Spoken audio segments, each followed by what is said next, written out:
কারুর মনে যদি প্রশ্ন জাগে, মিলন ও বিরহ, প্রেমের তো এই দুটো দিক,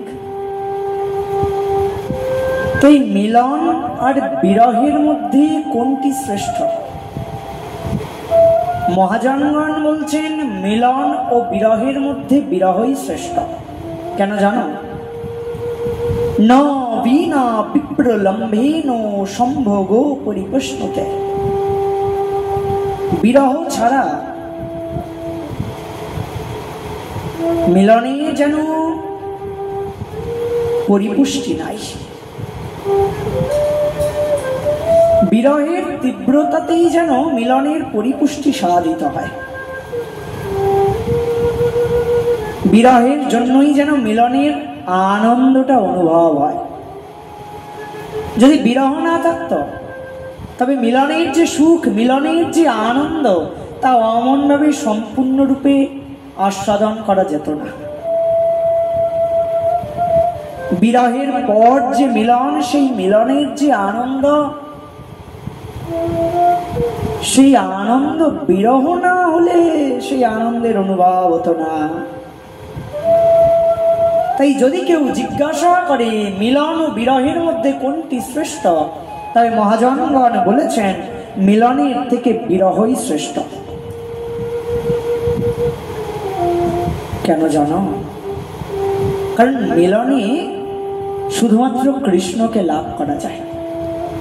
কৃষ্ণকে একাকী লাভ করা যায় মিলনে, কিন্তু বিরহে কৃষ্ণ নাই আমার কাছে, এটা সত্য। বিরহের সময় কৃষ্ণকে থাকতে নাই, কৃষ্ণ নাই, কিন্তু তখন সর্বজগৎ কৃষ্ণময় হয়ে ওঠে। তাই মিলনে শুধু কৃষ্ণকে একা লাভ করা যায়, আর বিরহে চারিদিক যেন কৃষ্ণময় হয়ে ওঠে। তখন তো এমন দশা হয়, যেদিকে তাকায় শুধু কৃষ্ণকে দেখতে পায়। যেদিকে তাকায় সর্বজগৎ তখন কৃষ্ণময় হয়ে উঠেছে তার কাছে। যেদিকে তাকাচ্ছে শুধু কৃষ্ণকে দেখতে পাচ্ছে। তাই তো শ্রীমতী রাধারানী কৃষ্ণ বিরহে বিরহিনী হয়ে ওই তমাল গাছকে জড়িয়ে ধরেন, আর তমালকে জড়িয়ে ধরে বলেন, ওরে তমাল রে, তোরে আমি বড় ভালোবাসি, কেন জানিস? তুইও কালো, আমার কৃষ্ণও কালো, তাই তো আমি তোরে বলো ভালোবাসি রে। সর্বজগৎ তখন তার কাছে কৃষ্ণময় হয়ে উঠেছে।